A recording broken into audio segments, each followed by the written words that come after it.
where you're like minute and a half, 2 minminute breaks, and then everything will kind of fix itself. As soon as Casey signs off, I mean, we better be in here. I was gonna say I sat down and I haven't even plugged my computer in, and I don't have my phone hooked up, and there's only a minute left on the open, and I'm like, how are we this far into the music? What is going on right now? We got to get it going right now. That's what we're gonna do. Good show today. Coming up 3:25. Frank Bonner, as always, will join us. We'll get his reaction on Oklahoma State basketball, which is the talk of the day, obviously, with what happened last night. We're going to get to that.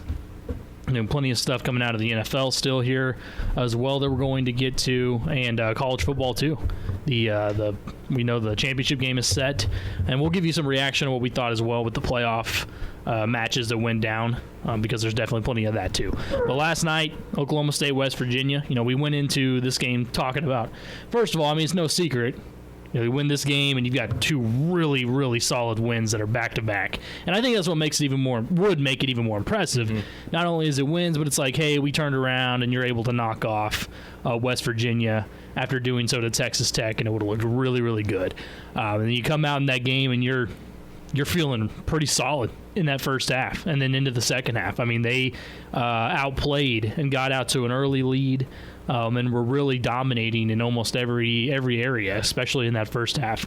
And it made you feel like, because we had previewed a ton, yesterday about the fact that when Oklahoma State gets it going, especially offensively with their basketball team, that there's nobody that they wouldn't be in the game with. They're going to be able to keep up with anybody or take the lead on anybody. And all of a sudden, it was kind of that feeling like, well, they came out here and then looked as good offensively and are looking as smooth as we've seen, and everybody's getting involved. And we're seeing really good decisions made with the basketball. Isaac Likely is playing like himself again. That's 2 games in a row. And it was just feeling really good. But second half, and I say this, the first thing I took away from all of this, talk we've seen today and heard today, and then the game last night, it was just a matchup where I think we officially saw Mike Boynton get outcoached. I mean, plain and simple. Mm-hmm. That was my thought on it. Because going in, Bob Huggins is not a guy that will get outcoached very often. He will lose games, but rarely will you see someone come in and outcoach him. And I think he's severely underrated in terms of all-time greats coaching in college basketball. They put up that stat yesterday with him and Roy Williams as the two that have gone over, I think it was 300 wins in both schools. So, yeah, 2 different schools. That's insane. If you actually think about that, that is an insane accomplishment that he's done. He just wins. And I know he's ran into issues before, right, with players and things like that. We find out that I'm losing the guy's name now, but the one we talked about that wasn't going to be in the game. Sheboy? Yeah, he's gone. He's going to transfer. And I actually thought about it yesterday. I almost brought up the idea that he said personal reasons, and I wondered, does that mean something's wrong with his family? Is he having issues with that, or is it something in terms of, hey, I'm not liking what I'm doing here at the school, and it's exactly what it was, because we talked about him going to the, testing the waters in the NBA, came back and all that, but he didn't play, and we knew that was probably going to be making a difference. Now, little did we know going in, you find out right before tip-off, that Matthew Alexander Moncrief is not going to be in there, and it was an injury apparently he suffered against Texas Tech, and it was bothering him, and he couldn't give it a go. And in a way, that sort of evened out with not having those 2 guys in, because he was highlighted as a chance to have a really big difference maker in this game with not a lot of post presence, as at least as much as West Virginia had previously. And then when he's not in there, and I'm not saying that he's just going to automatically win you a game, but you saw what they had to do to try to make up for it. You had to throw Caleb Boone in there, who can't play without fouling. I mean, the dude cannot play without fouling. It's unbelievable. His head is not in the game. And then Bernard Kuma comes in, and he produced a little bit when he was in there, but he shouldn't have to only be in there that little. With a guy that size, and you should be able to put him in most of the game and rely on a post talent. He's not that either. So they had to do a lot there, and unfortunately it didn't work out in that aspect with no Matthew Alexander Moncrief. But I think Mike Boynton got out-coached, period. I really, really do. Because if you have a 19-point lead with 11 minutes left, look, it's hard. It's hard to choke away a game like that. That's what it was. I'm not afraid to, I said it last night, I'm not afraid to call it a choke job, because that's what I think it was. You had it Literally, everything was going your way. You come out and you get 5 turnovers out of the 7 possessions right to start the half. That's obviously an issue. But even that, you can somewhat live with because it's a 19-point lead, for crying out loud. As long as you make a couple of shots here and maintain, and whatever, then you're going to be able to keep it going. That wasn't the case in the second half. And I haven't seen a meltdown like that in quite a while. I put on Twitter, I said Oklahoma State basketball is not about to choke this, right? And that was when they were, only up by 5 or 6. And, look at what happened, exactly what happened. So, get the post-game quotes afterwards. Mike Boyden's like, we gotta keep going. We can't let up. And that's something you and I have talked about a bunch already this year. Keep the foot on the gas. If they had done that against TCU, they had done that against Texas, and certainly against West Virginia, we may be sitting here talking about them not losing a game in the conference to start off. Very well could be that way because they have that ability. And I just don't buy into the whole, we don't know what it's like to play with such a huge lead or any of that stuff. No, not at all. That should be something that's ingrained in you as a basketball player. You get the lead, you keep it going. So epic meltdown last night for Oklahoma State. And the other thing that I'll say that was one of the biggest issues, and I highlighted as my main key going into last night. Couldn't allow second chance points with these guys, right? They didn't have all those guys that were down there getting the rebounds, or at least weren't supposed to, like in the games before. They're missing some players. They didn't have that ability. And you could limit that with the players you had. From the start to the finish, it was West Virginia second chance. They were crashing the offensive boards like crazy. Oklahoma State refuses to get a body on anybody. If you go back and watch that tape, you've got guys standing around underneath the basket hoping the ball bounces their way. Nobody gets up on a body. I mean, it's really not rocket science. You block out. I know it's not fun. Blocking out, I remember when I played basketball, it sucked. I hated that drill. I hated having to go out there and get a body on somebody because your instinct is you want to sit there and get the basketball. You got to go put a body on somebody. We didn't see any of that last night. When you have no Matthew Alexander-Moncrief, you're not getting second chance, or you're giving up second chance opportunities. And by the way, you let West Virginia get more into their flow and start pressuring and start pushing even more in the second half. Combine that with the turnovers. That's a recipe for disaster. Yeah, I'd be curious to see how big of an impact MA would have made. We found out last night in the post game that he actually suffered an injury before Tech, and that's why he was. So he suffered it in practice. That's what it was. Yep. An upper muscular issue strain. It was re-aggravated during Tech, right? Is that what it was? Yeah. Yeah, because he didn't finish overtime. Yep. They don't have a timetable for him. But I mean, you look at what he obviously would make a difference because he gives you more than what Caleb Boone gets you right now. And I think Caleb is a talented basketball player, and I think he's good. I think right now what's going on with Caleb is between the ears, because we saw it going back to last year. We saw it at times too.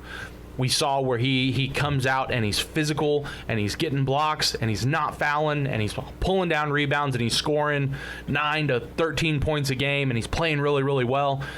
And then all of a sudden you'll get a game where he's like last night. He picks up 3 fouls in the first half, and he's got 2 points going into it, and maybe a rebound. And you're like, man, he was on the court for 12 minutes. How do you only have two points, a rebound, and 3 fouls? And it just doesn't make any sense. But you look at what Derek Culver did last night. Yeah, I'm not sure how much of a difference MA would have made with that. 22 points, 19 rebounds, 12 on the defensive end. I mean, that's insane. That's insane what he did, Well, and you said 12 on the defensive end, 7 on the offensive end. Yeah. Should never happen. No, and that's what's crazy. We talked about it before the game, kind of a keys to the game and kind of it melted it into our buy or sell. Oklahoma State, 48 points in the paint compared to just 36 from West Virginia, but that's not Caleb Boone. That's not your bigger players. That's Ice driving. That's Bryce Williams driving. That's Avery Anderson, Rondell Walker. They have. Thank God they're playing Kansas State on Saturday, and they've got a couple of weeks to try to figure out West Virginia again before they go back up to Morgantown here. Because they cannot let Derek Culver have another performance like that. Because absolutely not. I don't care at any point in the game. I don't care if you're 5 minutes into the first half. If you have a 19-point lead, you should win that game. I don't care at what point in the game you have a 19-point lead. You need to win that game. And I just I don't get the scoring droughts. It doesn't. I don't get the scoring droughts. I don't get the, getting outscored 15-1. And it doesn't make any sense. And they were better on free throws. They were better on free throws last night. Not great, but 16-25. That's a little worse than I remember it being last night. It's still not good enough. I remember that. Yeah. I remember it being a little bit better. Turnovers were a little bit better. Were a little better. You only had 12. Yeah, it was just the sequence that you had them in the second half. And they were bad turnovers when they happened. Yeah. Bad fouls, and that's I'm not one to blame the refs when something goes wrong. I think West Virginia got a lot of really good breaks. I think the ball bounced their way figuratively and literally more last night than what probably should have happened. But that all boils down to coaching, and I think Boynton is a good coach. I think he's still young. I think he's still trying to figure it out. But that can't happen. That's bad. And I'm with you. I don't buy what happened. We're not used to having that big a lead. Our players aren't used to giving up that big a lead and losing games. Really? Like, if that's true, man, that's a huge red flag. You guys are in the wrong business. So I don't buy that for a second either. It's a bad excuse. The youth thing is a bad excuse now. And I think that, it's interesting because when I was talking I heard, Tom was on with Robert earlier today. He and I were talking, and he's right in terms of, and I agree with you. I think Mike Boynton's a good coach. I think he is. But where I see lacking is maybe that fire that needs to be ignited in this team, and it starts with him. I mean, there's a part of you want to be, with your guys and let them know that you've got their back. But at the same time, athletes, man, especially at this level, they crave they really do. They won't say it, but they crave the discipline and they crave the structure. And you have to be willing to get in their grill and let them know, look, we got to do this right now. And if you don't do it, you're coming over here with me. I don't think there's enough of that. No, with Mike Boynton. It feels. And I don't want to criticize Mike Boynton because he has had some success. Sure, he's trying to get it figured out. He put together 2 different teams. He put some from last year with an entirely new roster. And they're really starting to click. They're starting to come into it because they're up 19 points on the number 14 team in the country. West Virginia, even without Sheboy, is a really, really good team. That's the thing. Yeah, and that game last night was probably top 5 performances since Mike Boynton has been a head coach. I would put that probably closer to 1 than I would 5. But I don't agree with the fact that you can't run this kind of program like an NBA team. You can't just it almost seems like I'm going to roll they have set plays. They've got inbound plays and they've got set plays and they have certain defenses that they run and certain styles and schemes and stuff like that. But it almost has a feel of we're gonna buckle down and we're gonna play well, and then when things start to really go our way, we're just gonna roll the ball out there and kind of let the guys do whatever they want to do. Yeah. And then they get flustered and they get freaked out and they just can't get back into it because that's exactly what happened last night. Yeah, I get that feel as well when I'm watching the game, and I think that when you get a prospect as talented as Cade Cunningham is, it's easy to, as a head coach, I would think, to be able to be like, hey, he'll take care of it. Yeah. But no, he's athletically, is he far and above most people? Yeah. But he's also a college basketball player, and you can tell, he's willing to make it a team game, I think it was good to see last night that he did try. He attempted again to take over late in that ball game. Mm-hmm. That's the other thing I'll give Bob Huggins credit on. If you watch towards the end of that game, Cade is getting hedged off of screens and into double teams. They would not leave him alone on one person. That was a really good job by West Virginia to say he's not going to beat us, and that means we're going to put 2 bodies on him. And you saw they would collapse on him if he got in the paint. And if they didn't, he'd score on them. So it was a really, I think, a solid coaching effort from West Virginia. And the reason I'm giving Bob Huggins so much credit, how many times does a coach get his team to come back from that far down with that little time to go? Well, and what's impressive, that's the second game in a row. Yeah. Because if you go back to Bedlam, going into the half, OU had an 18-point lead. And now, granted, West Virginia didn't win that ball game, but they fought back and cut it within low single digits. Mm-hmm. Yeah, I mean, that's Bob Huggins right there. Oh yeah, Bob Huggins could do that with any team. Yeah, his guys are bought in, and it's not like I don't think that Oklahoma State isn't bought in, because I think that happened this offseason when everybody came back. Despite everything, all the news that we might not go to the postseason. And that was a credit to Mike Boynton and the coaching staff for getting everybody to stay for the most part. But the one that didn't, and they're missing big time. It's pretty glaring now, isn't it? When yours not here, man. Well, and I think they need somebody. What makes it more upsetting and more disappointing about post play, MA he's not a post player. Not true post player. No, he's got the height. And he has the athleticism that he can bang around down low. But he's not a true post player.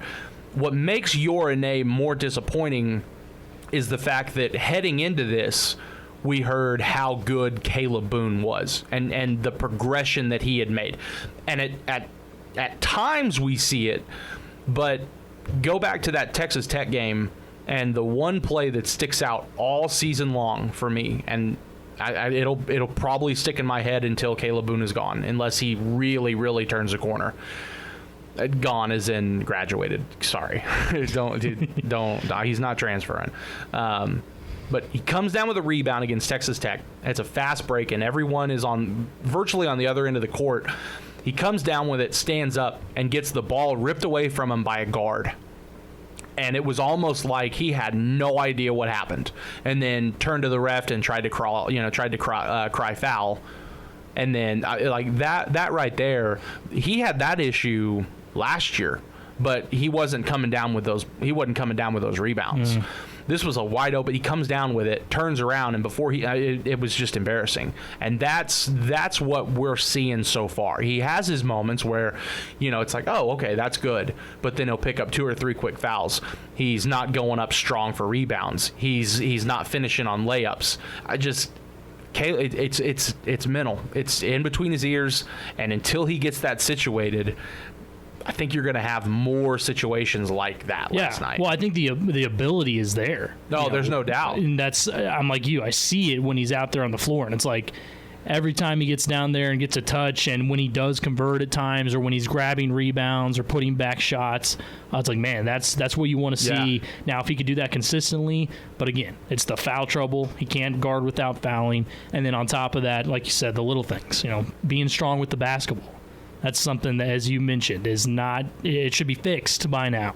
But Oklahoma State, yes, they are missing a true post presence in the Big 12 where you really need one. You can't make Cade Cunningham go down there.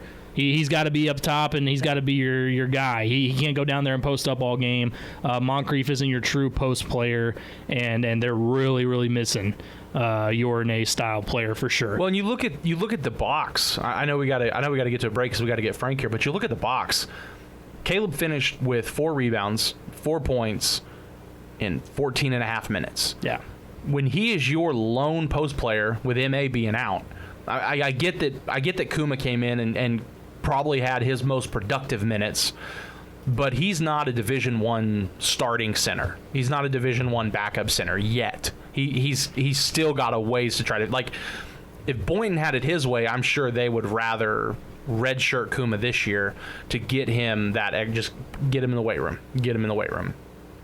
But when your lone post player plays 14 and a half minutes because he's picked up 3 quick fouls in the first half and then 2 quick fouls in the second half, it doesn't bode well. Mm-hmm. It does not bode well. Yeah, and the main thing was, we talked about your leaving was in this offseason. He was also the guy that, would misdirect shots defensively. He would get you extra possessions. The blocks were big time. Yeah. He's able to stop shots. He's a rim protector. It doesn't exist on Oklahoma State. And on any given night, he was good for 10 and 10. That too, yeah. And then last year he was a little iffy. I'm not sure if that was just a sophomore slump or whatever, but any given night he was good for 10 and 10, and you definitely miss it this year. Yeah. Get him on Twitter at ZLancaster91. I'm at the Patty Wheels. When we come back, Frank Bonner from the Tulsa World will join us, give us his 2 cents on the Oklahoma State basketball program. We'll throw him a couple football questions as well. It's coming up here on the Afternoon Sports Drive. You can call till your voice is running out, but I can't hear you now. I can't hear you now. I'm somewhere far away where you can't bring me down, so I can't hear you now. I can't hear you now. Yeah, run it back, tell them what I'm coming at. I was on the there, now I'm done with that. Scared of what I did. Welcome back in Afternoon Sports Drive, Triple Play Sports Radio Network. Patrick Wheeler, Zach Lancaster here on this Tuesday afternoon, and joining us now, as always, on Tuesdays from the Tulsa World, Frank Bonner. Frank, what's going on today? Going well. Seems like every time I talk to you, it's some pretty good weather. So I think you guys may be my good luck charm on my run days. So hey, we'll take credit for Nothing it. quite like a 65-degree January day. Yeah, we'll definitely take credit for that because it could be nasty icing and all that other good stuff. But also, you know what would make it better, Frank, as I mentioned to you off air, we should really be sitting here getting ready to talk to you about Oklahoma State with back-to-back Big 12 wins against top 25 teams. Yeah, I think that was a demoralizing loss for them in the way that they lost. When you're up 19, you think you're going to win, and I think they thought they were going to win, which is why they got a little comfortable, and you look up and you lost the game. Yeah, that was – I mentioned to you, and I should have looked because I bet the chances of them to win, like actually statistically had to have been like the 80 or 90 percentile, somewhere in there, something crazy. Yeah, someone had taken a screenshot of the ESPN predictor, and it was like – but it was the West Virginia side, and it was like it was below the halfway mark, and it was like basically to zero, and then in the last 10 minutes of the game, it shot almost vertically straight up. Yeah. And then, Frank, you told me you were there at the game. So when you're sitting there watching that one and, the lead is 19, things are looking good, you go into the half and, in the second half, but then you see 5 turnovers out of 7 possessions to start off. Are you thinking to yourself at that point, okay, there's actually a chance that West Virginia might come back here? Yeah, at that point I was like, okay, I think West Virginia is going to come back and make it close. I didn't think they would come back and take the lead the way they did. But I did think, I was like, okay, West Virginia's probably going to make this a game, but OSU's going to pull it out. And then when they took that lead on that McBride three-pointer, I was like, okay, OSU's in danger. I wonder how they're going to respond after they just lost this lead. Frank Bonner from the Tulsa World joining us here on the Afternoon Sports Drive, Triple Play Sports Radio. All right, so the good news is, I think at least here for the last couple of games, we've seen Isaac Likely kind of look like his old self. And how big is it to kind of, for you to see him, get that play going these last couple of games, and do you expect it to stay that way? Yeah, I think it's huge to see Isaac Likely assert himself offensively, and you hope that it's consistent. I think it will be, because at the end of the day, you're going to need more than Cade Cunningham to get it done. And I think Isaac Likely is the one who's going to be able to score consistently to where you can count on him each given night to put up some points. Because when you've got other young guys like Rondell Walker, obviously he's shown he can score. Mm-hmm. Bryce Williams looks like he's getting it together. But if you look at one player who you think that, consistently they're going to be the second option, I think it's going to be Isaac Likely. Well, and we've been discussing about this a little bit because we find out, right before the game that MA's not going to play. And that's kind of one of our biggest keys, was that he was going to have an impact in this game, with the loss of size, for West Virginia coming into this one. But how impactful for you was it to see that he wasn't going to be able to be out there? I think it's real impactful, especially against a West Virginia team that, always plays physical. If you look, they had, 22 offensive rebounds. I think not having MA in there was a big blow in terms of rebounding. Even if he doesn't necessarily grab the rebound, just having another big body in there may have been enough to prevent some of those offensive rebounds for West Virginia. So I think it was huge on the glass, missing him. When we talk about size, we've also mentioned Caleb Boone. He gets to start last night. But my question for you is he ever going to learn to play without fouling this year? Is that ever going to come? Man, You hope so. I mean, he's got to figure it out, because when you've got Caleb on the floor, he does some really good things on both ends of the floor. If he could stay on the floor, I don't know if you play him a little less in the first half to where you can have him in the second half against teams like West Virginia, but whether it's Caleb figuring it out or Boynton figuring out how to limit his minutes to where he's available, they're going to have to do something to keep him in the game late. Well, and overall, we look at that size being an issue. Again, it was West Virginia taking advantage of that, not being able to exploit Oklahoma State in that area. Bernard Kuma not being able to really make much of a difference. That kind of highlights Matthew Alexander Moncrief's role there, not being there. We talk about those two, but what do you think overall of Cade's performance? I know I ask you this every week. But he's got, finishes 25 points, tried to take over there late in the end. West Virginia did a pretty good job of defending him late in the game. But what do you think of his performance? Well, I think this can be said for Cade and Isaac. And like you said, we talk about the lack of size that OSU has in their big, but they've got a lot of size in their guards. And I think Cade did a good job of exploiting some of that. Posting up when he felt like he had to match up, getting to the basket, him and Isaac. I think he played a really good game. I mean, his shooting in terms of his efficiency might have been the best that we've seen out of him this year. But, we did have 2 back-to-back games where he fouled out. I don't know how big of an issue that is going to be moving forward, but he's another, your main player who you want to make sure you have in the game late, and these are 2 close games where he wasn't available because of fouls. And so I do think that, he does need to look at, how can I limit my fouls in the same way that Caleb needs to do. Well, and I think Cade fouling out last night. We saw when he fouled out against Texas Tech, and we saw when he was out for an extended period of time against Texas. Oklahoma State was playing well at the time. They had started to make a bit of a run on Texas. They had fought back and forced overtime against Tech, and so they were playing really, really well.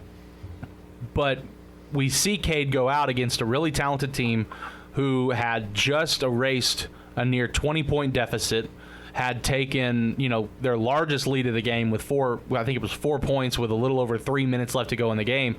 This team was hurting. This team was reeling. And so I think that in a normal situation, I think losing Cade or having Cade set out almost gives the team a bit of a fresh air, because it's like, okay, we can, and I'm not saying that he's a hindrance. I'm not saying that he's out there and he's controlling things and they don't like it. But you can see when he's not on the court, the guys are a little bit more free. They can move the ball a little bit more and have a little bit more control of it. But last night, when you lose Cade in a dire situation, I think we saw just how detrimental that can be.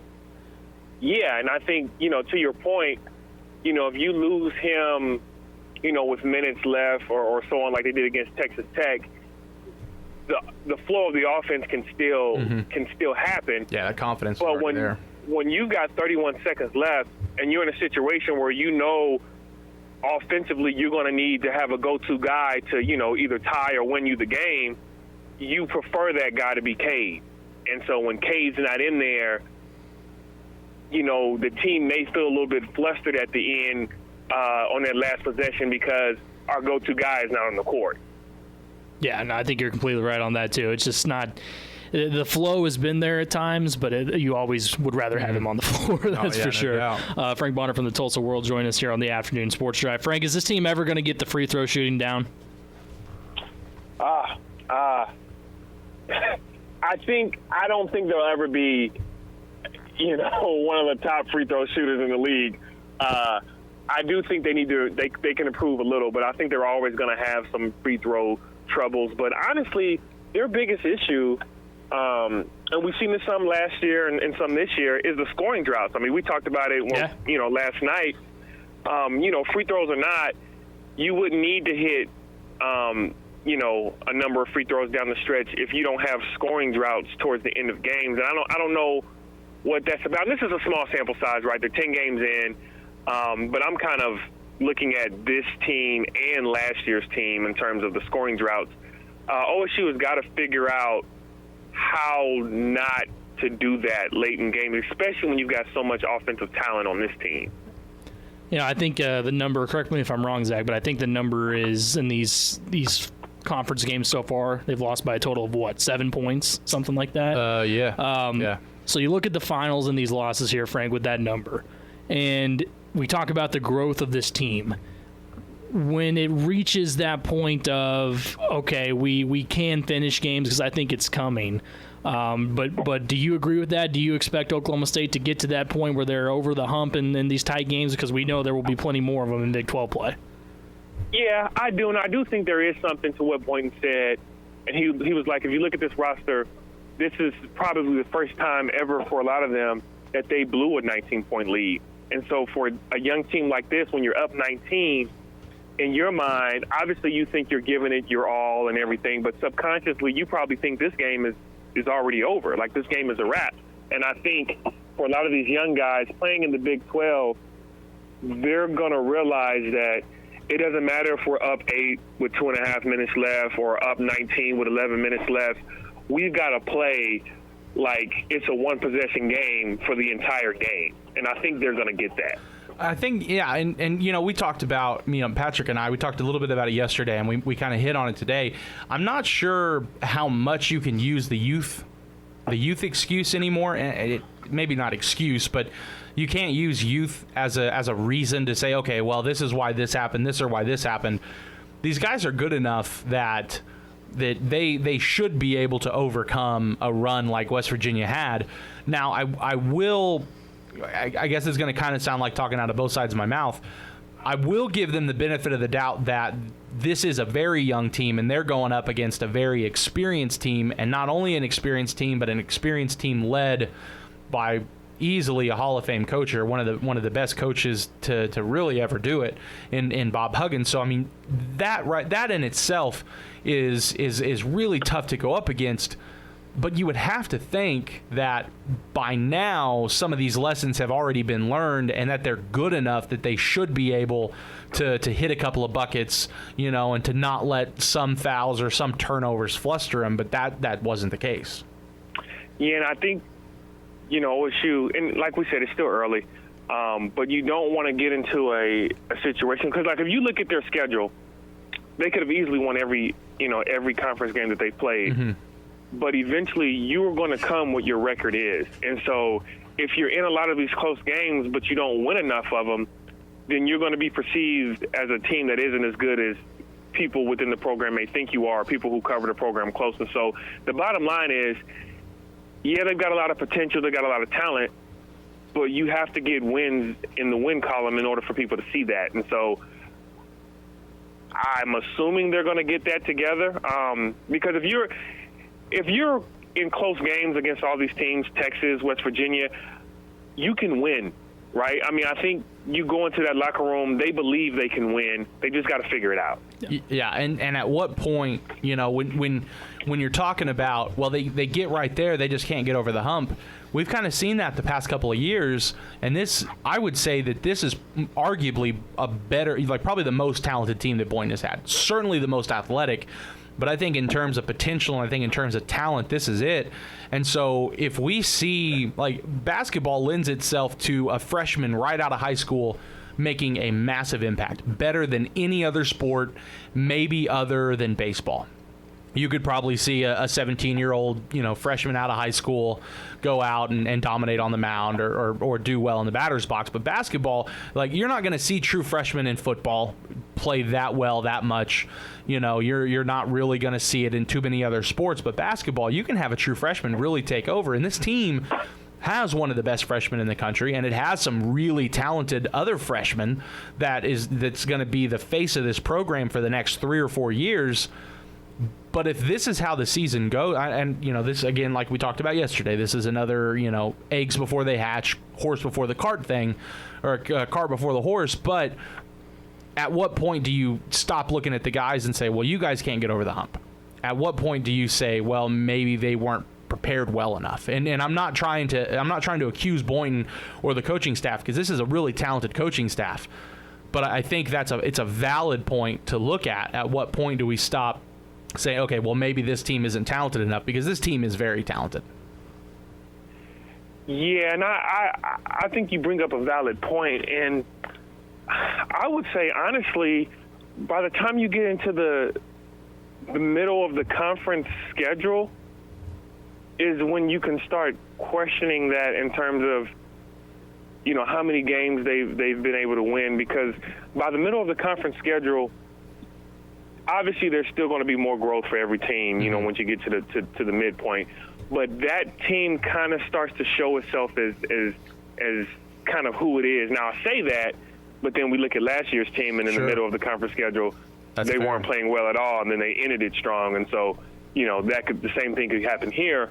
But for a young team, and I know, like you said, the excuse of a young team, but for these guys, they need to be playing, winnable basketball by the middle of the conference schedule to continue winning, if that makes sense. Sometimes older teams can get over the hump later in the season, but I think for this young team, they've got to get over the hump sooner than later, or they may not get over it, at all, possibly. Well, and it's like what Patrick and I talked about. I'm still going to give these guys the benefit of the doubt for a few more games, simply because we're only on game 10, and OSU or 9 or 10, and Oklahoma State, traditionally, any basketball team would still have a few more games of non-conference play before they get into the heart of the Big 12. So this team, in terms of Big 12 preparedness, is still probably a game or two out, maybe 3 at the absolute most. But by the time you get to the end of January, that can no longer be an excuse. I feel anyway. And let's not forget, I know it's totally different competition in terms of what they did in the beginning of the year, but they pulled out close games. I mean, they pulled out a close one against, Wichita State.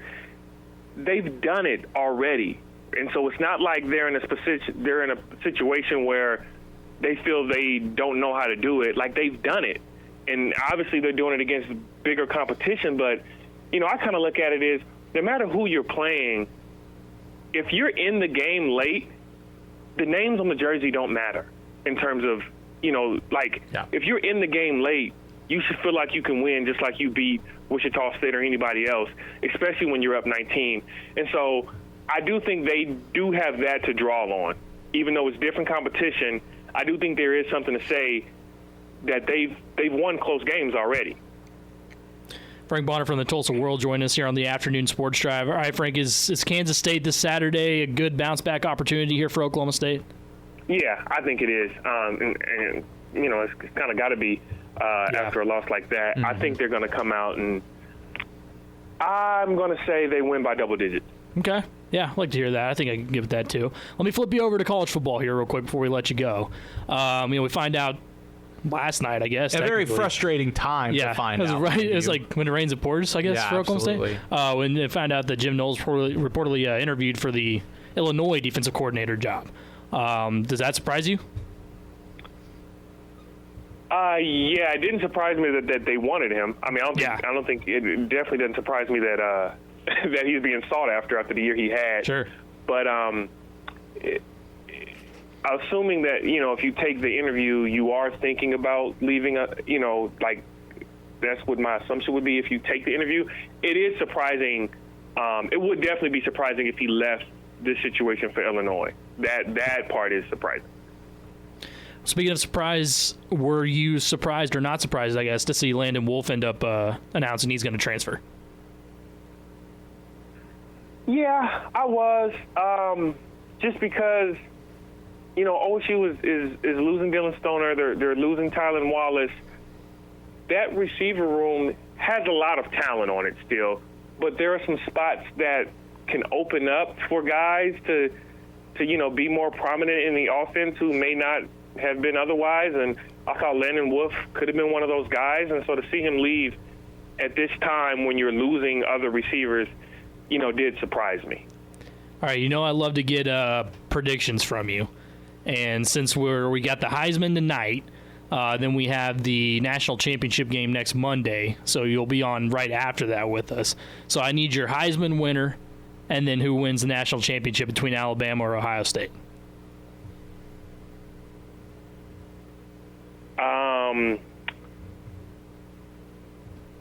I'm going to go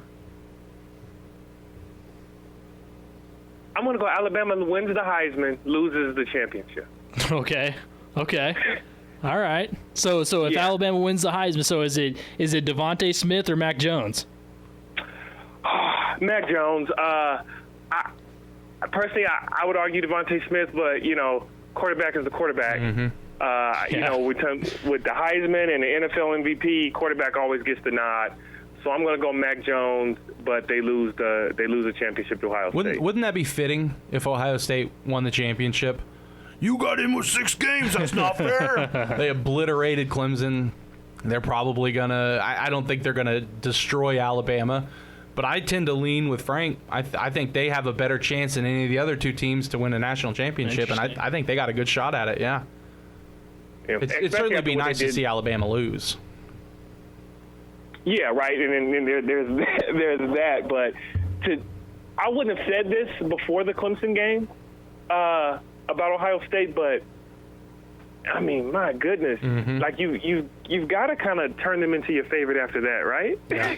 Frank, I got a quick question for you before we let you go. We got into this yesterday, Patrick and I, and we got a caller involved. He called in. So the Big 12 goes 5-0 in conference in bowl games. You got the ACC going 0-6, and obviously there's this massive SEC conference pride. Every school chants SEC.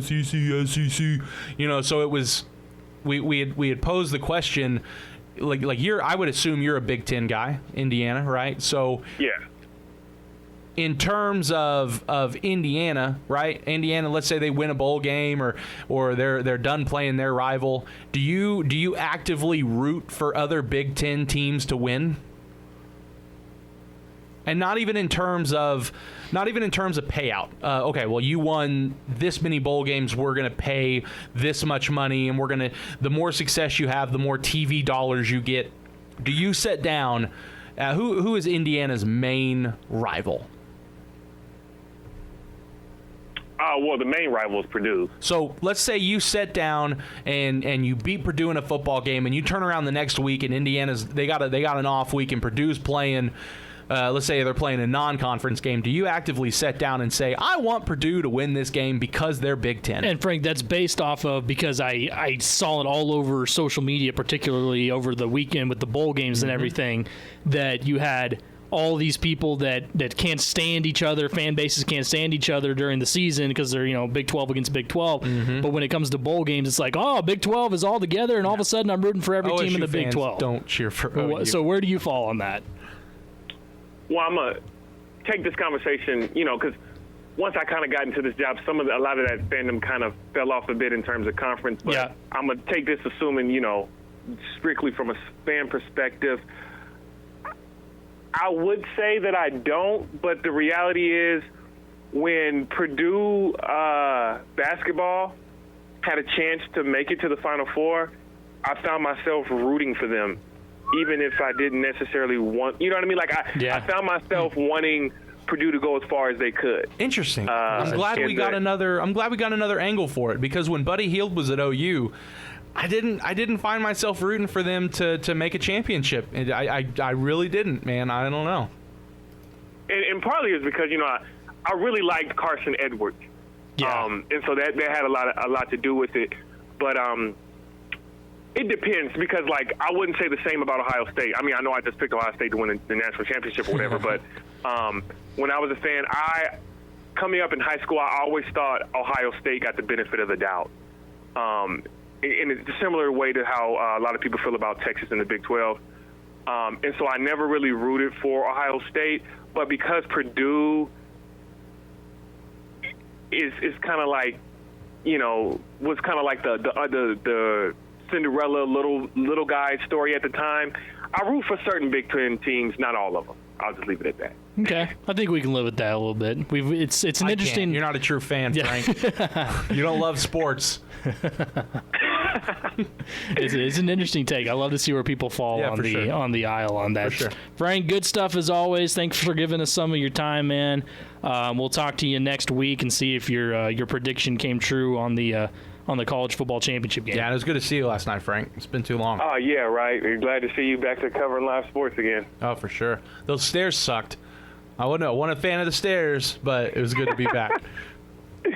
Well, I'll talk to you guys next week. All right, Frank. Thanks so much, man. That's Frank Bonner. You can follow him on Twitter at Frank_Bonner2.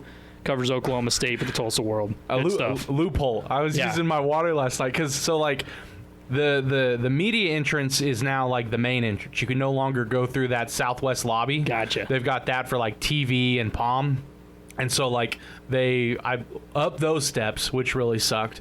And they're like, oh, yeah, you got to go to the southeast lobby. And so, like, down the steps, whatever, and then up this long-ass ramp, whatever. I get in. My name's not on the list. I'm there. I've got a seat. Like, I'm on the seating chart. My name's not on the list, whatever. That was nice. Sucked. Thankfully, I got to use the escalator, but then I got to walk almost halfway around the concourse and then up another ramp, then up more steps. I used my water bottle as an excuse to take my mask off and breathe for like 20 minutes because I just could not catch my breath. I couldn't take deep breaths. I was just, oh my God, it sucked. It was an adventure, huh? Well, at least you got it done. It was not enjoyable. If only the outcome overall would have been better. Yeah, right? yeah, because then like worth it. That and then like really loud sounds. Yeah. I found out loud sounds are no longer enjoyable. Oh, that's an interesting little tidbit. And then you had to deal with a collapse. So that really sucked. Yeah, on top of it. Man, it was just not a good night. Well, that's good stuff with Frank. We appreciate him as always and getting follow him on Twitter at Frank_Bonner2. When we come back on the afternoon sports drive, more on Jim Knowles and the latest news about him and Illinois football. It's coming up next.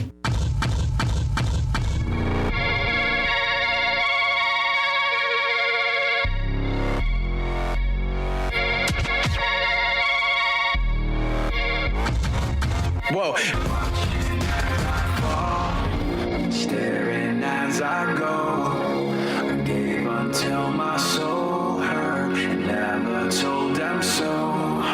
They're watching as I fall, somewhere down below. Maybe I'll just fall. It's the afternoon sports drive, Triple Play Sports Radio Network. Patrick Wheeler, Zach Lancaster, knocking out this first hour. We mentioned with Frank about the Jim Knowles news, which, you know, you're right. That popped up just right in the middle of the game. Dead center of Oklahoma State blowing a 19-point lead. Thank basketball-wise. God I was the only one at that game. Yeah. And I still had Robert and Marshall because that popped up. I don't even know what I was doing. I had Facebook open and I was putting some kind of article up that had no bearance. It was just putting up articles to get views. And I saw that someone had posted it in an Oklahoma State group, and I was like, interesting. This is not great. Yeah, what I wanted to check, because getting news on Twitter, the accounts first, especially in a fan group.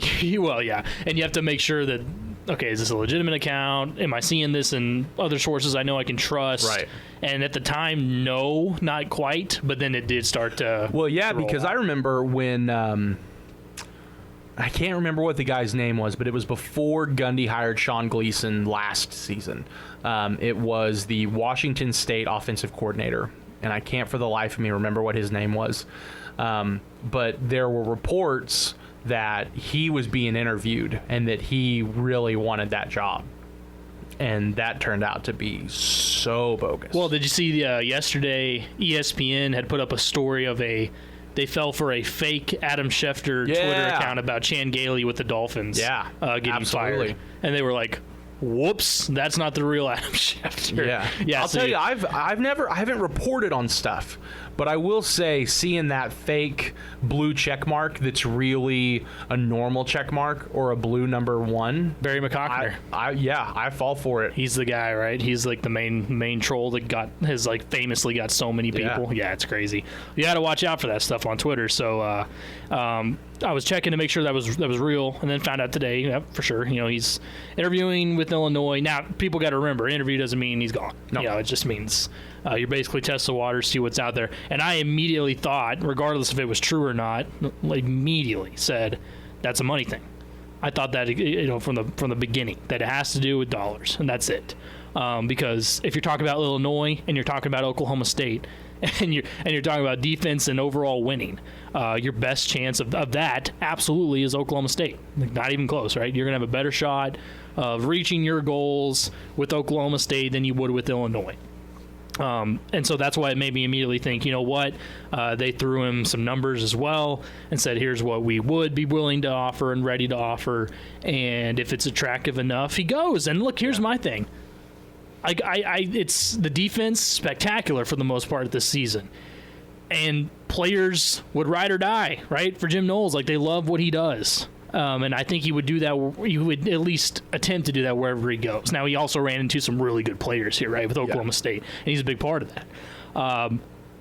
But overall, for me, I get it from a fan base. It's like, man, we want him to stay because it gives us a better chance. But at the same time, like, who cares, man? To me, that's me personally. Because if he wants to go, I'm all. You're not an OSU guy. No, I'm rooting for OSU. I want to see OSU succeed. Yeah. But I'm thinking to myself, I want him to do what he thinks is best. Yeah. That's where I came from on it, because I know there's people like, how could you do that? Jim Knowles is our. Let him, if it's all about money, right? Mm-hmm. And if you want to advance in your career as well as be able to, secure it at the same time, I'm not going to fault him for that. No, and so even in that same vein, I want him to do what's best for him, and then you get the argument of, well, it's the same argument as the transfers. This is Oklahoma State. Why are you cheating on your brothers? Why are you leaving this, this and that? Like, to me, it goes back to the same argument as Mike Gundy, right? Is Mike Gundy a really good college football coach? I don't think there's any arguing that. The success that Mike Gundy has had in a program that historically has never had success. There's been little pockets, itty-bitty pockets of success at Oklahoma State, but he has turned not a great football program into a perennial powerhouse. I saw today Fox Sports tweeted out 15th straight season of 500 or more, right? You're above 500 in the win column. Yeah, that's pretty wild. And it's not even just like 6-5, 7-6. I mean, it's 2 to 4 games above 500. It's really impressive what he's done. With that being said, there are better football coaches than Mike Gundy. That's just given. There is always someone better that could become available, whether they're older, whether they're younger, at some time, whether it's by the university's doing or whether it's by Mike Gundy's doing. He is no longer going to be the coach, and hopefully Oklahoma State can have a check ready and go out and get a better coach that is better at scheming or better at this, better at that. And that's not saying that Mike Gundy's not a great coach. That's saying that there's going to be someone that can better your situation. Alabama, great football program, has a great history. Nick Saban, one of the best coaches of all time. At some point, you're going to be able to get a coach in that can continue that. Now, with that being said, I don't want to see Jim Knowles leave simply because it's so much fun to watch this defense. You look at the players coming back for next year, it makes sense. If you were to have to bring in someone different, you risk players leaving, you have to change the scheme and all that stuff. And as good as Jim Knowles is this year, if he does leave, there are better opportunities to bring in a DC that can do as well or better. Yeah, and from that standpoint, like I agree. I want him to stay because it was a successful Oklahoma State defense, and they looked really, really good. And that doesn't happen in Stillwater. Right, and I want that to continue. But I also tend to try to put myself in these situations in terms of, what would I do if I were in his shoes? And if it's a dollars and cents thing and Oklahoma State isn't going to give what you feel like you deserve, and Illinois is, then you take it and you go. I mean, I'm not going to ever be like, oh, I shouldn't have done that. So before we take a break, Brett McMurphy tweeted out just after 3 o'clock, there are discussions of postponing the CFP title game because of COVID-19 issues at Ohio State. Oh, boy. Postponing it to January 18th. Just a week after. As of right now, it still remains for Monday night, but there are discussions being had. Yeah, you just have to hope that it's not enough to knock out a position group, and you can meet the threshold. And you also really hope that it's nobody important. Well, and that's Ohio a situation State. where I could see them being like, well, you tested negative a few times. Maybe you don't have to set out X amount of time. Yeah, if you're asymptomatic, all this stuff. Yeah, that'll be interesting to follow for sure. But, they're going to get it in at some point. But who knows? It may not be as originally scheduled. We'll keep up to date on that. We come back in hour number 2, buy or sell coming up. A couple stories out of the NFL. Texas, by the way, in case anyone hasn't realized, has a new head coach. But is it the right hire? All that coming up on the Afternoon Sports Drive. And I don't know how we make it out when we make that on the low. Even if it rains, you'd rather make it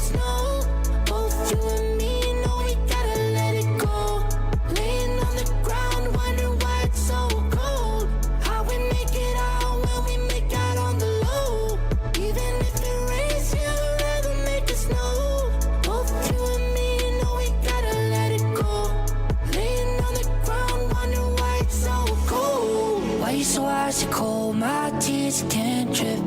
Sitting awake alone, tattoos I miss. If I was to call your phone, I know you'd click. Maybe you can have the throne, I call it quits. You can even have my car, I don't need it. I've been inside my room since you left it. Thinking about the place where we first kissed. Oh, and I don't know. Welcome back in Afternoon Sports Drive, Triple Play Sports Radio Network. It's hour number 2. Patrick Wheeler, Zach Lancaster. All right, Zach, so Yeah. before we get into buy or sell, who wins the Heisman tonight?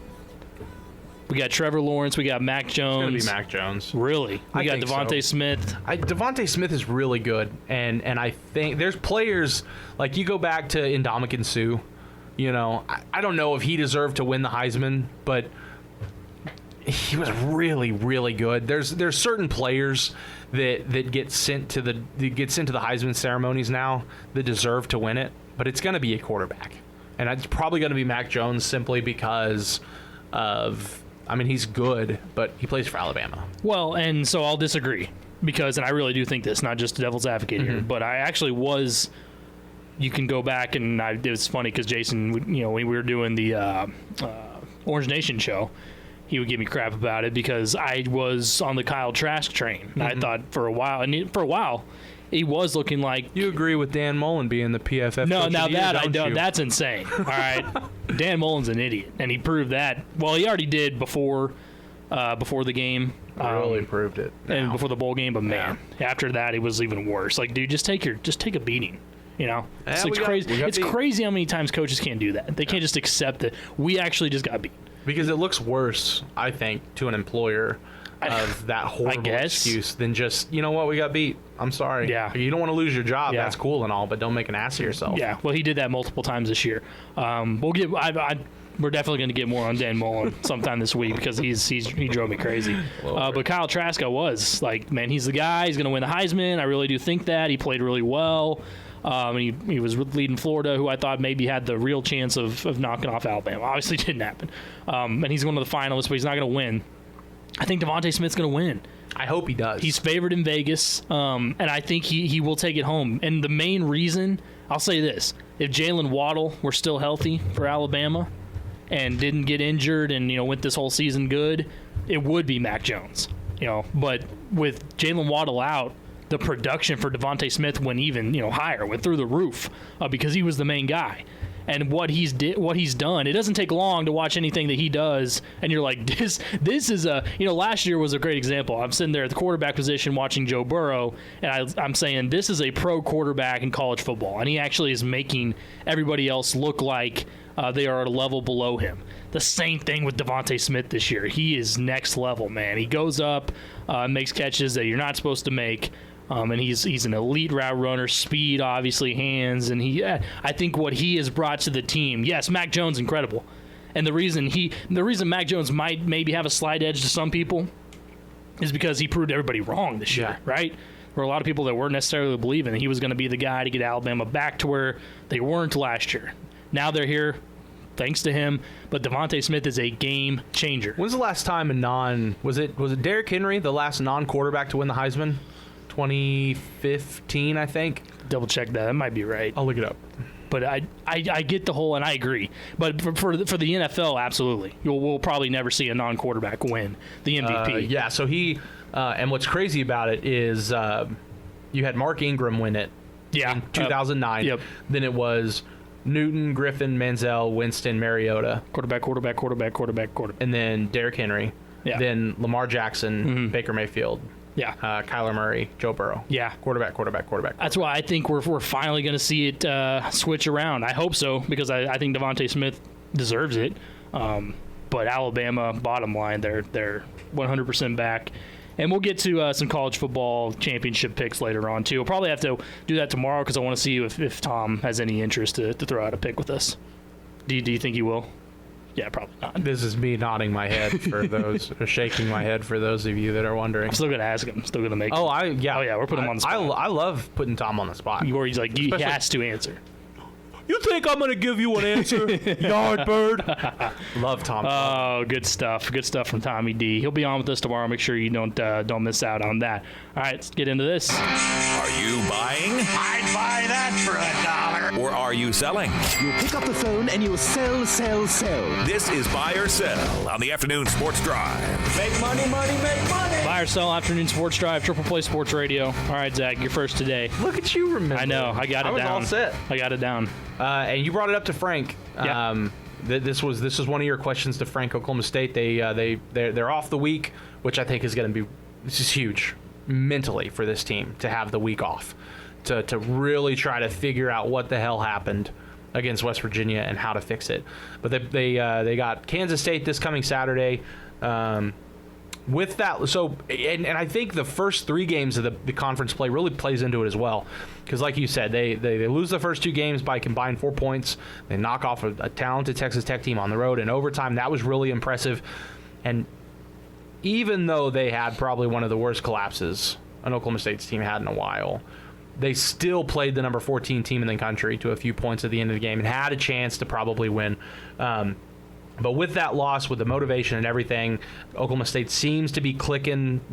Collapse aside, do they beat Kansas State by double digits? And that could be 10. Mm-hmm. It doesn't have to be 20, 22. It could be 10. Mm-hmm. But beat Kansas State by at least 10 points on the road. Yeah, and Frank was like, yes. He immediately. He was like, oh, yeah, that's definitely happening. And we saw what happened after the break, like you mentioned there, to come back and get Texas Tech, which was big, proved that the break was absolutely needed for Oklahoma State. This one, you almost...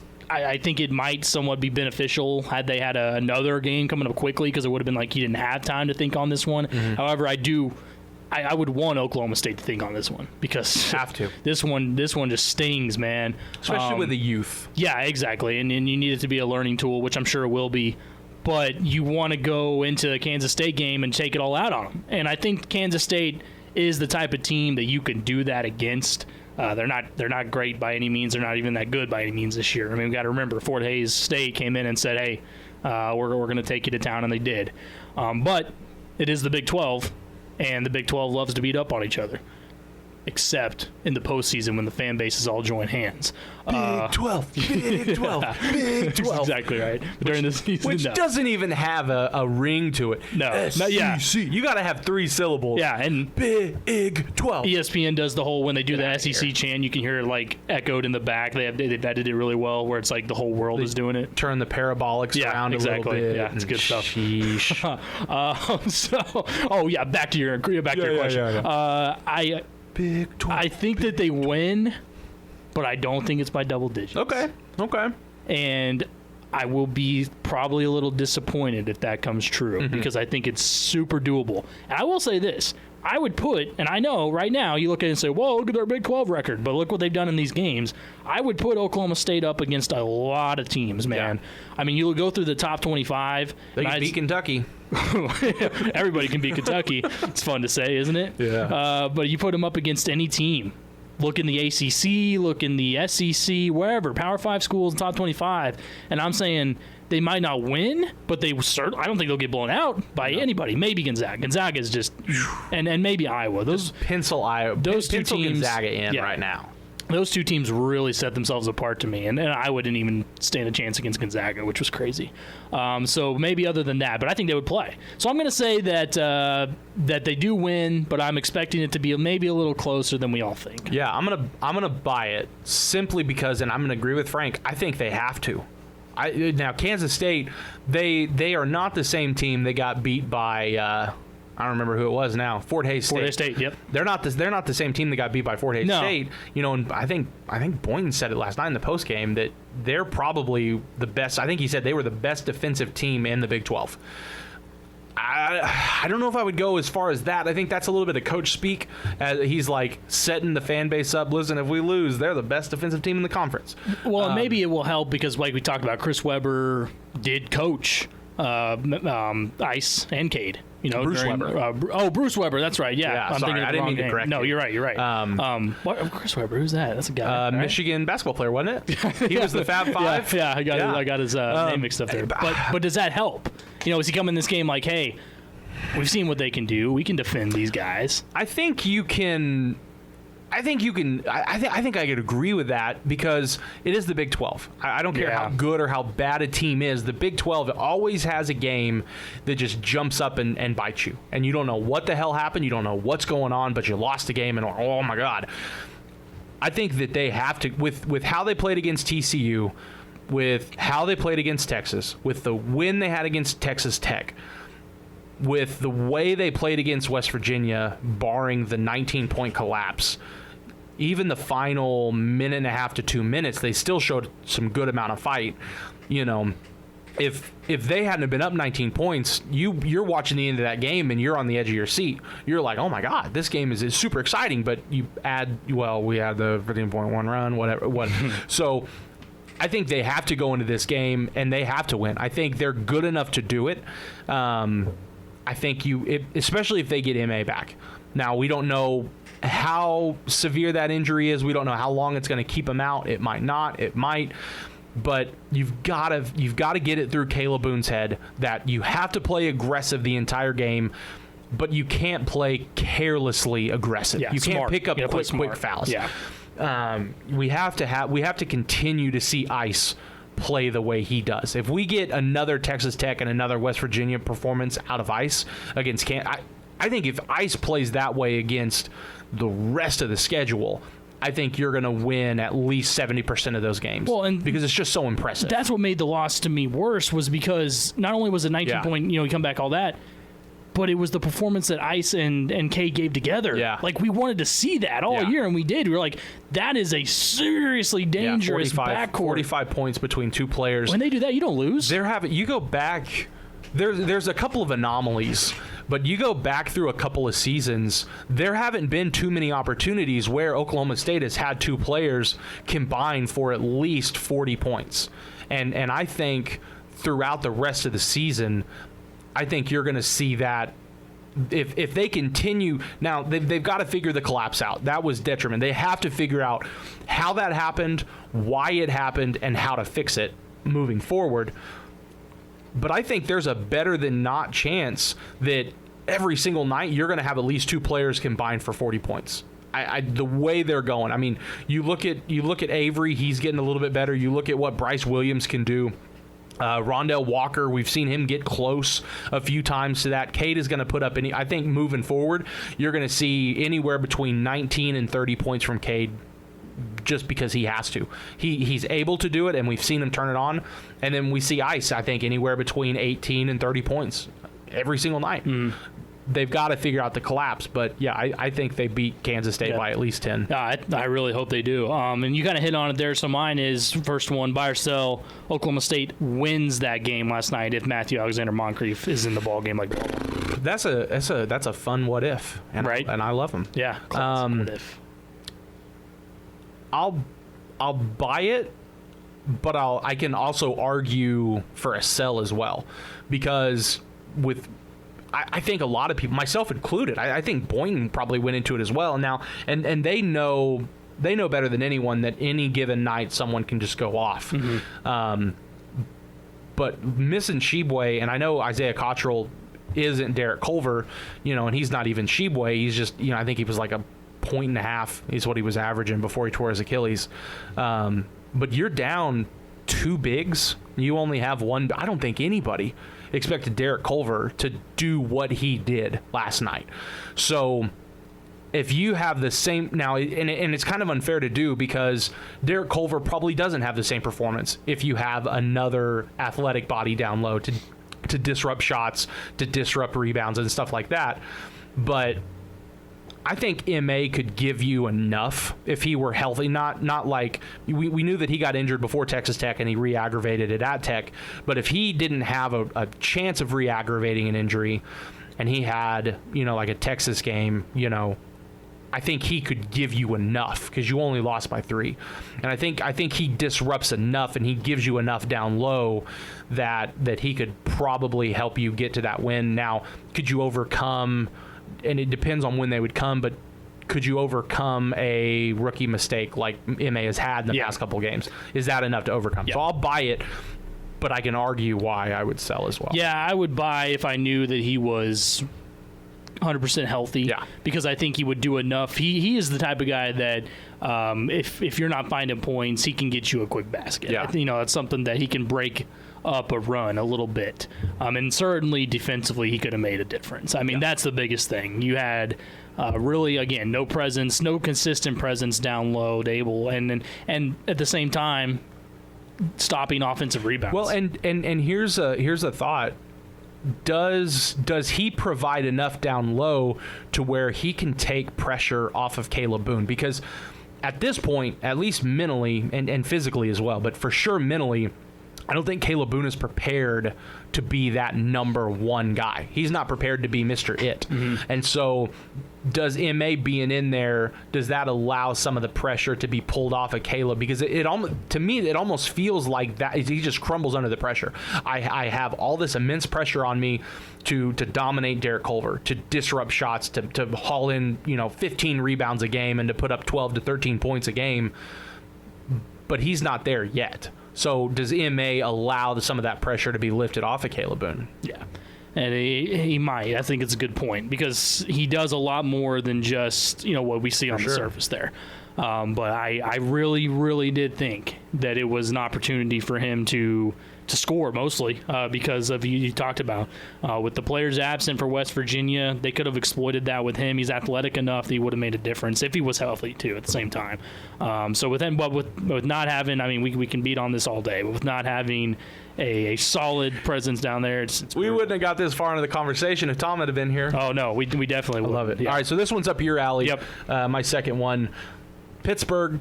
I don't know. I mean, but I think at one point in the season, I don't think there were many people that thought Pittsburgh would be playing in a wild card game, much less against the Cleveland Browns. Weren't able to get it done last week.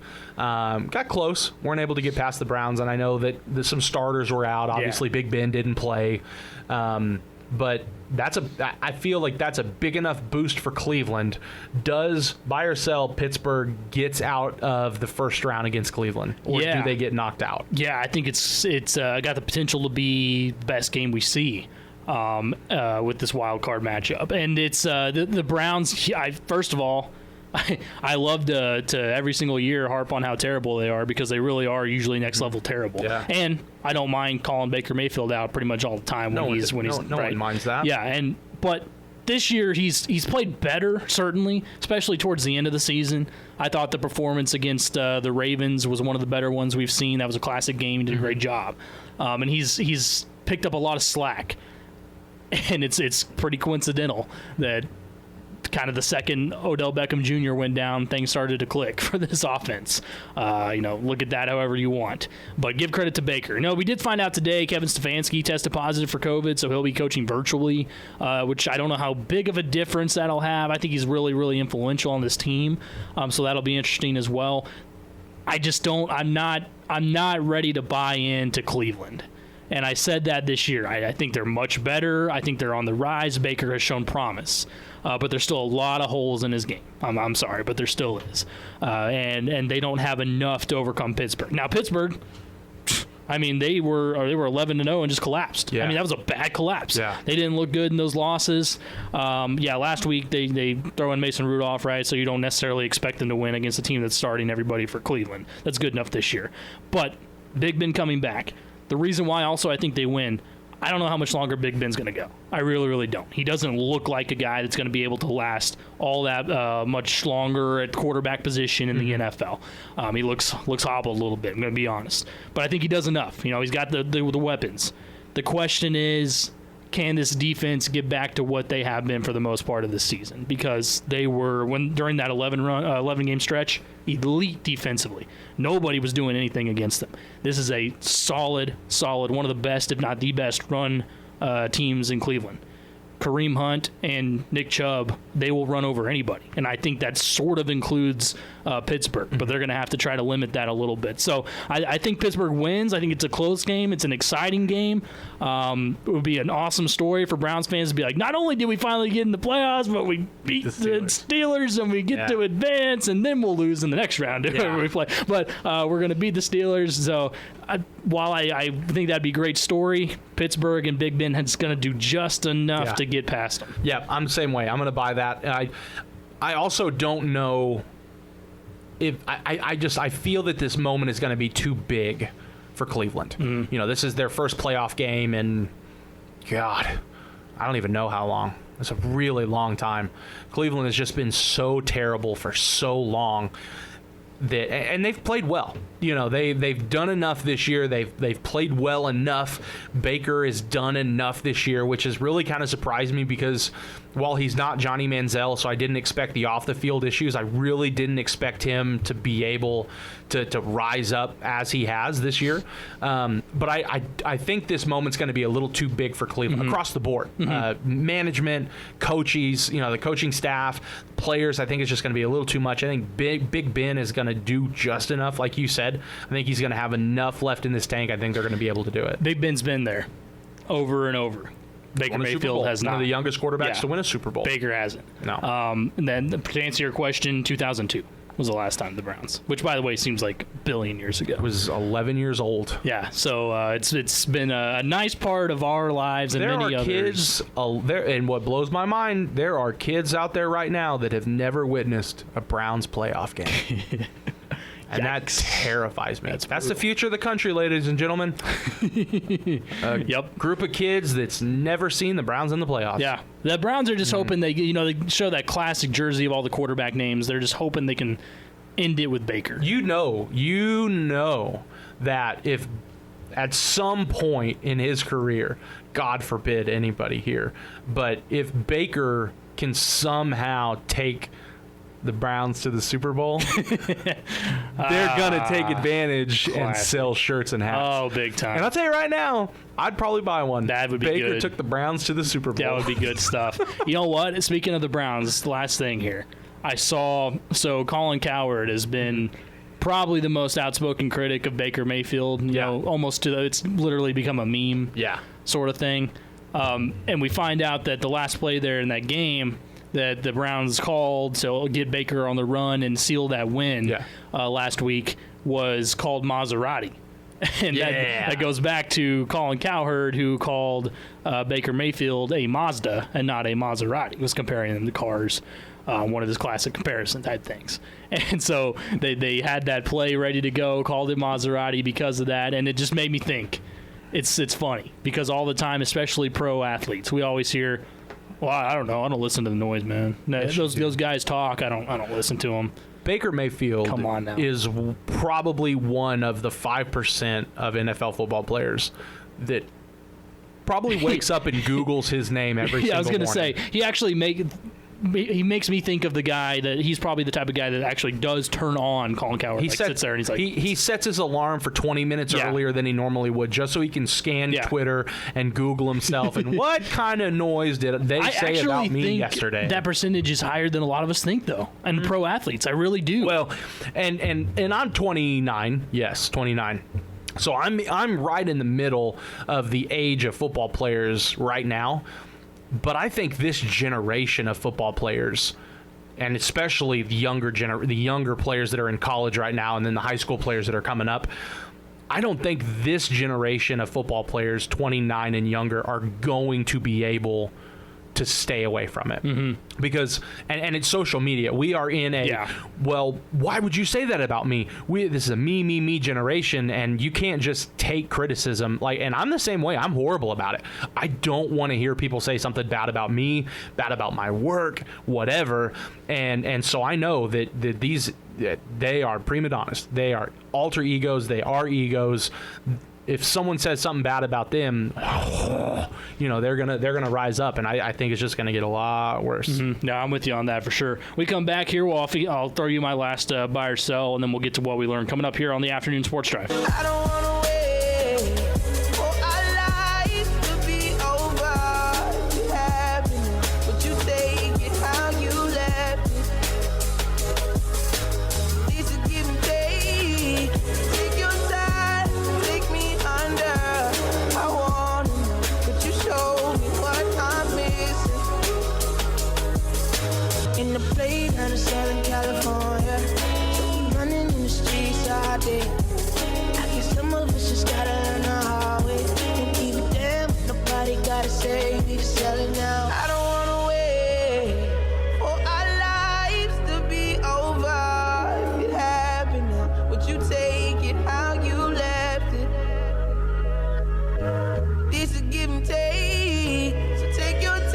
back. Afternoon Sports Drive, Triple Play Sports Radio Network. Patrick Wheeler, Zach Lancaster. All right, Zach, we're going to finish up my buy or sell. Yeah. And I had this one yesterday. I think this is a really good one because you did. I've been thinking on it.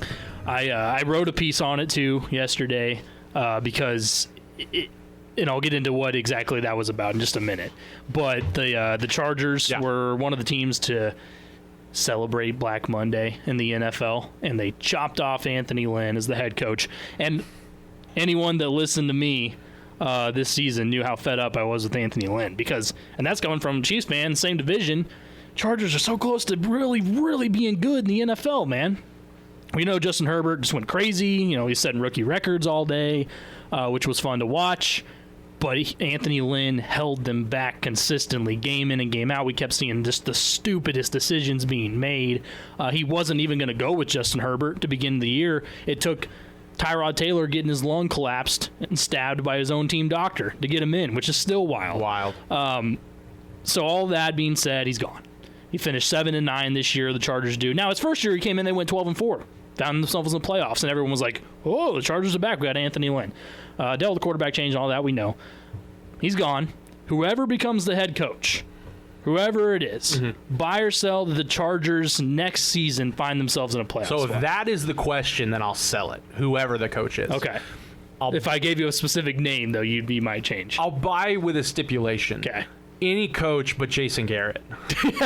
That's the other thing. I saw the report yesterday that the Chargers are actively interviewing and talking with Jason Garrett, and I'm thinking to myself, did they not watch his time with Dallas? And those Dallas teams had a lot of talent. So I'll buy that they'll be better. I'll buy that they'll make the playoffs unless it's Jason Garrett. And that's weird, because I think Jason Garrett there's a reason he's in the NFL. There's a reason he's a head coach, so he's good. Is he a great NFL coach? No. I think there's different levels of goodness. There's a reason he's there. It's like NFL players. There's no way that the best college football team could beat the worst NFL football team. It's because it's 53 professional football players right. against maybe 11 professional football players in a college team. Maybe the Jets this year. They were pretty bad, but there's still 53 professional football players. I actually would actually like to see Alabama against the Jets. They should do that every spring. Yeah. For real. They should do that every spring. But there's a reason he's an NFL football coach, but he's not a great NFL football coach. He is just an okay NFL football coach. Yeah. So if they hire Jason Garrett, it'll be worse than Anthony Lynn. I think he's bad. He put he really bad taste in the mouth of everybody in Dallas, and he kind of fits more into the role where he is right now as an offensive coordinator. Yeah. There's guys He's that support staff. Right. There's guys that you can tell should probably never really be head coach, and I think Jason Garrett is that guy. I don't think he controls the locker room enough. Yep. And guess what? The reason why I say the Chargers have to make this the best hire they've had in a long time is because of the potential that's on that team. It'd be such a good team. Right. It'd be one thing if we see a bunch of openings. The Lions, the Falcons, the Jets now. Yeah. You go down the list of all but those teams I just named. Bad. Most of them are just, and they're going to continue to be They should be able to out-hire those teams. Right, and those teams will still take a while to develop, and it's going to take a couple more drafts. Anthony Lynn's going to land at one of those spots. He's going to be sought after for sure. He'll get another shot somewhere, but because of what he did to start off, he just turned it around so bad. This year, though, okay, no one maybe expected Justin Herbert to do as good as he did. I clamored for him to become the starter because I saw that and I thought it's going to be way better than Tyrod Taylor, and he was. So you run into a situation where Justin Herbert, look back at what he did. We're talking about this a future star quarterback in the league. Yeah. You can build around that. Keenan Allen's a top 5 wide receiver when he's healthy. Austin Eckler has really transformed into a dual threat running back. The defense has a couple of solid pieces, still needs to improve, and then Hunter Henry could be a top 5 tight end. You have the weapons there. And he's young, but the promise that Tyron Johnson showed this year. Exactly, yeah. They've got some, and that was a good opportunity when Keenan went down to show what other receivers they have, and he did. Absolutely. There were times where he made some big plays. So there's pieces there. And the other reason is, I've said this for the last number of years now since the Chiefs have become what they have and since Mahomes has done what he's done, still chasing them every single year, right? You don't really have to worry about the Broncos. To me, you still don't really have to worry about the Raiders as much as those fans would say you do every single year. It still wasn't the case again this year. The Chargers were easily the best 7-9 team. So what are they missing? They're missing the right head coach. And my piece I wrote about it yesterday was because Eric Bieniemy is the hottest sought-after coach, to become a head coach. Chiefs offensive coordinator right now. Bunch of teams reportedly already talking about hiring him, interviewing him. I haven't seen the Chargers on the list, and I think they would be out of their minds to not give him a shot. Because if they do, who knows Patrick Mahomes and how he plays better than Eric Bieniemy? This dude was given a lot of credit for his success right now. You look back at what Mahomes has done, they say, well, look what Eric Bieniemy has done with him. You put a little bit of Eric Bieniemy and Justin Herbert, can only imagine where the ceiling goes from there, where the playbook, he's a big part of what the Chiefs do offensively. And then he says, you know what? Not only am I the head coach here on the Chargers, but guess what, guys? I might just know how to attempt to limit Patrick Mahomes, believe it or not. And not only are we going to go for a playoff spot, let's go for that AFC West division. The only real chance they have at that is if they grab Eric Bieniemy. So I'm still holding out that we're going to see a late hat thrown in the ring type thing.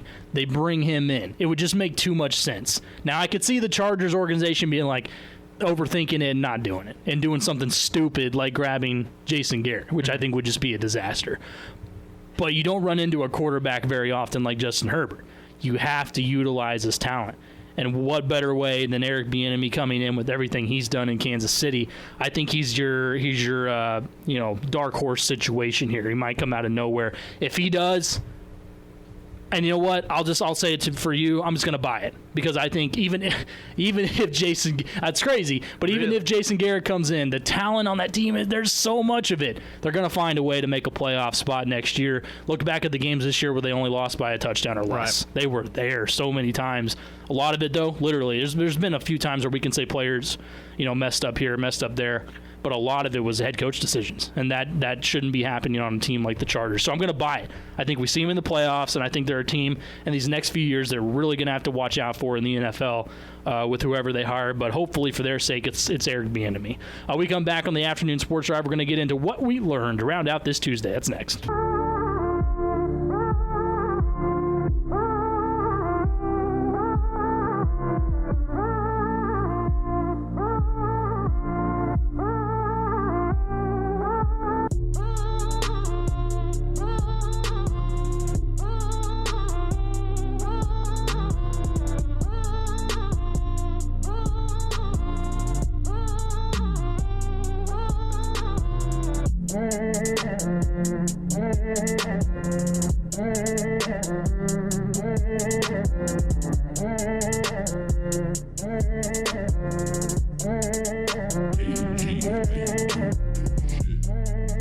Welcome back to the afternoon sports drive on the Triple Play Sports Radio Network. Patrick Wheeler, Zach Lancaster. What a day.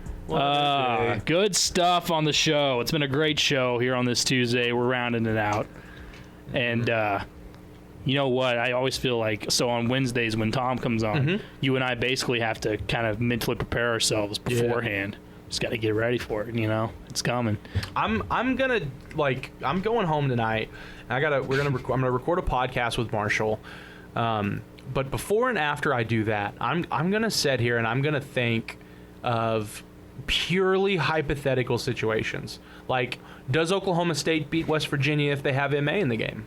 Right? Like, that's going to be one of my, and I'm just going to present them with Tom. Like, that's going to be my buy or sell tomorrow. Buy or sell Oklahoma State. I'm going to just reuse it. Buy or sell Oklahoma State wins. They beat West Virginia with MA in the game. I like it. I wanted those answers. And then buy or sell Oklahoma State loses on Saturday if MA happens to be out as well. Like, that's two hypotheticals. Oh, hey, you really don't want to miss it because Tom is going to bring the heat on Oklahoma State basketball. That tomorrow's show, I think, and all kidding aside, I think tomorrow's show has a chance of being one of the better shows. Yeah. Because the first half performance and the performance we saw in the first 3 or 4 minutes of the second half were just so good because Oklahoma State, not only were they able to jump out to a 19-point lead, but West Virginia cut into that lead a few times, and Oklahoma State had an answer and kept it, mid to high double digits for quite a while. Yeah. And then one of the worst collapses we've seen from a team. I'm not gonna lie. I felt comfortable. I really did. Like I was like Frank. You mentioned it during the break. I was like Frank. I had 3/4 of my article written done. Yeah. I had it in my article manager, and I always do a win title and a lose title, and I do a win opening and a lose opening, and I had not written. I only had a win title, and I had not written about a loss. No, I felt good, man. I was like, this is going to be a fun show tomorrow. I had to delete 3/4 of my article. That's brutal. Yeah, hate to do Thank that. God right? I don't have a newspaper deadline. That's exactly right. All right, we're going to tell you what we learned today. The day is coming to an end. Time to find out if these two got any smarter. The question is, what did you learn? Let's find out what the guys learned today on the afternoon sports drive. Well, I learned something today. All right, Zach, so I've seen a lot, and I mean a lot, of ridiculous things in sports this year regarding COVID. Mm-hmm. And there's some things that make sense, but there's a lot that don't. And I'm actually sitting here, I was sitting there last night watching the game, Oklahoma State, and I see on the ticker, scrolls on the bottom, ESPN, that Boston University is requiring players to wear masks, get this, while they play in their basketball games. Not on the sidelines, not just when they come in the facility, while they play. They have to have the masks on, and so do their opponents. I thought I'd seen it all.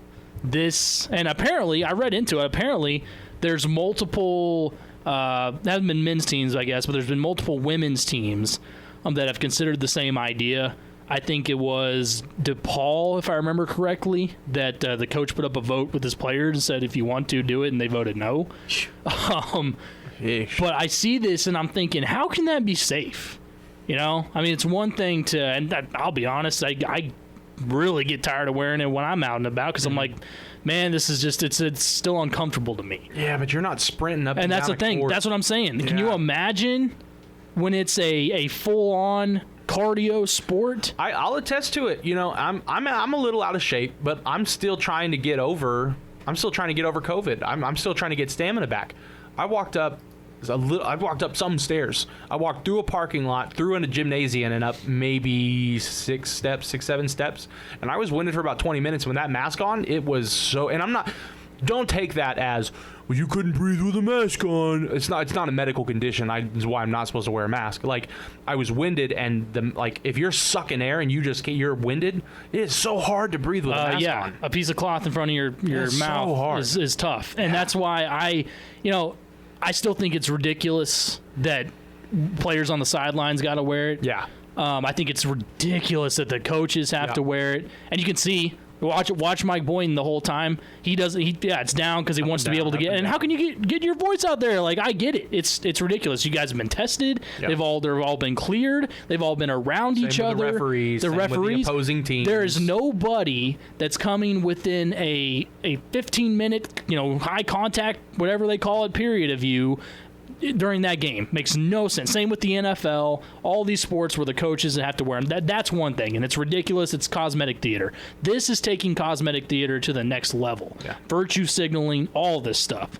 It is the most ridiculous thing I've ever seen. And what Boston University needs to do, because I saw pictures of it, and I can only imagine how uncomfortable it was. And then think about it, too, for the other teams that come in. Yeah. They're like, hey, you can come play, but you got to wear a mask. You think they're like, yeah, that's totally doable. If that's the case, I think you're going to see a lot of games being canceled or postponed. What I'm saying is that the Boston University players, and all of them have to be together on this and be like, we refuse to play.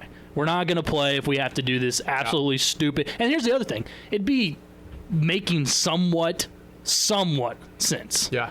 If we had constant reports of, oh my gosh, well, first of all, we wouldn't be playing sports, but if we had constant reports of, we're finding out that the virus is being spread amongst players playing. Yeah, and if that's the case, a mask ain't going to do it. Right, and we haven't seen any of that. We haven't seen it anywhere on any level.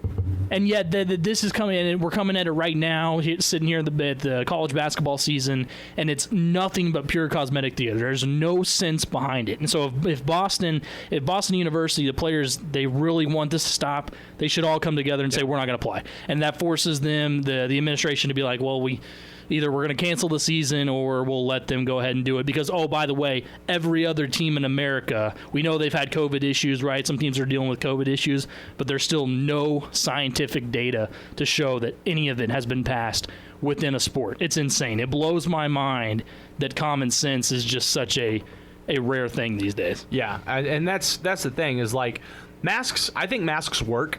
But they work the way they're supposed to work. They're not, like you and I, it would do you and I no good to sit here and wear a mask. Right. Because we're in close contact for more than 15 minutes. Mm-hmm.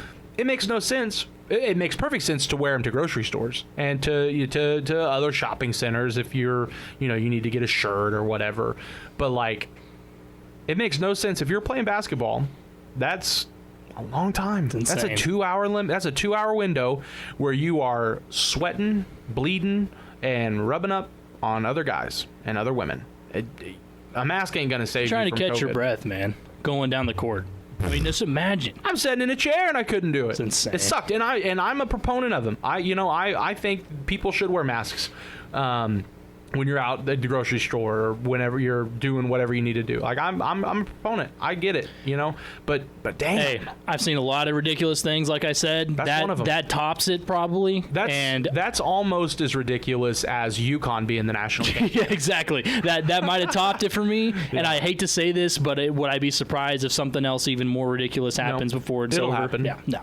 I learned just now. I don't know how old this news is. Oh, this is brand new. Learn. Okay. I just now learned 6 minutes ago that John Elway has removed himself as the GM of. He's going to stay at control of operations, but which kind of seems to me as a GM role. Isn't it interesting how he basically gave himself a promotion? Yeah. I'm not going to be the GM anymore, but I'm going to be the director of operations. That's always funny. Which kind of seems to me as GM material, because you're director of operations, which I guess you're not in charge of player acquisition, but you're the boss, so you could tell the GM what to do, and you're John Elway, so well, that's true. People kind of have to listen. I was going to go with Oscar Tshiebwe is now officially into the transfer portal. Mm-hmm. Yeah, that's for sure. It's interesting with the Broncos because it's been a while since we've seen a team maybe as, I think at this point, desperate as they are to get a franchise QB. We see it every single year with teams in the NFL, like, hopefully this is our guy, but the Broncos have been through it since Peyton Manning was there, and they have not been able to replace it. Drew Lock is supposed to be the answer. Man, he's not the answer. So, yeah, I thought that was interesting, too, when I saw that. And it's always worded really conveniently, too. It's like, John Elway is going to step up into this role and allow someone else to be the GM. It's like, really, dude? Just So it's... so this is what I saw. John Elway removes himself from role as Broncos GM, but will stay on as president of football operations.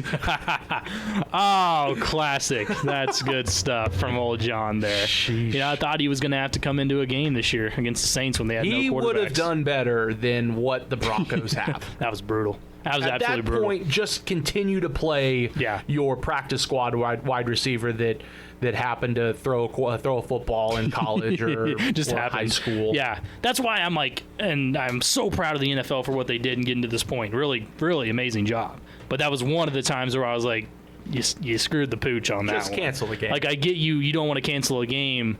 Well, but for me, it was the whole, he was too close. We can't make sure he's negative and cleared before this. That was unbelievable. But you know what? They did it. It's not like the Broncos were going to, they were going to be where they are right now. It was just a nightmare, and it seems like the NFL, especially Roger Goodell, is constantly putting their foot in their mouth, and they just can't get out of their own way. And it's frustrating because it's a multi-billion-dollar industry that has the potential of just being so successful.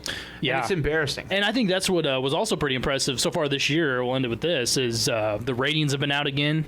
And the NFL, it wasn't just sports. It was all television. They dominated again. And so it does show you, we talked about it yesterday, all those talk of can't have a season. It's one thing with college football. You imagine the NFL, I just said no.